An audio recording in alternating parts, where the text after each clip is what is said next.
pretend that I'm trying to find my way through an obstacle course blindfolded. But there's one rule. You can't tell me anything that I don't ask you about. That would be hard, wouldn't it? You would have to help me find my way through the obstacle course, but I would have to acknowledge you by asking for your help and trusting what you said. Our memory verse today reminds us that there's someone that we need to acknowledge for all our ways. Proverbs 3, 5, and 6 says, "Trust in the Lord with all your heart, and do not lean on your own understanding. In all your ways acknowledge Him." Now, is Proverbs in the Old Testament or the New Testament? If you said Old Testament, then you're correct. In the Old Testament, we have books that tell us true stories about what happened to real people. They're called the books of history. The history of Joshua and the judges that we're learning about now are found in these books. Proverbs is in a section of other books that are called the books of poetry because they're written a lot like poetry. Let's read what those 5 books are: Job, Psalms, Proverbs, Ecclesiastes, and Song of Solomon. It is wonderful to see how many different ways God communicates with us through His Word. Now let's say the verse together. Proverbs 3, 5, and 6. "Trust in the Lord with all your heart, and do not lean on your own understanding. In all your ways acknowledge Him."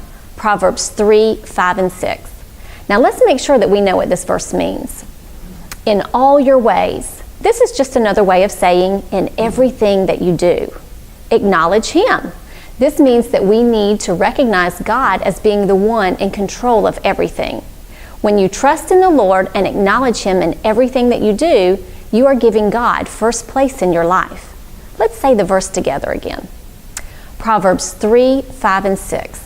"Trust in the Lord with all your heart, and do not lean on your own understanding. In all your ways acknowledge Him." Proverbs 3, 5, and 6. Maybe you've never acknowledged God at all. You might not know about Him, but He wants you to really know Him as your King and your friend. You can begin to know God by believing in Jesus as your Savior from sin. If you have acknowledged God as your Savior from your sin, God will begin to change the ways that you think, talk, and act. He will help you say no to the wrong and yes to what pleases Him. God is powerful to help you stop doing the wrong thing.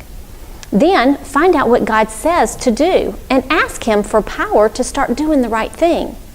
This week, trust God's power to give you victory over your sin. Word up, God gives victory. We're going to play a game called Clap a Word.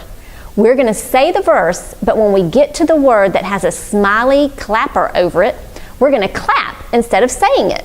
Then you have to guess which word we clapped on. Are you ready? All right, let's go. Proverbs 3, 5, and 6. "Trust in the Lord with all your, and do not lean on your own understanding. In all your ways acknowledge Him."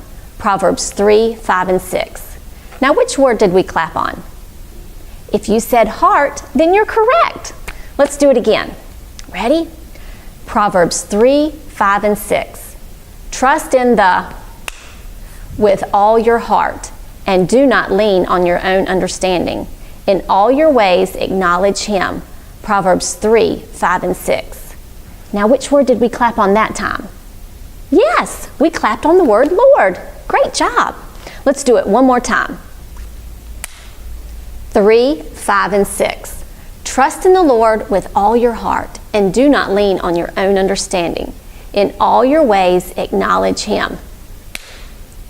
3, 5, and 6. Which word did we clap on? That's right, we clapped on the word Proverbs. That one was a little tricky, wasn't it? Great job, everybody.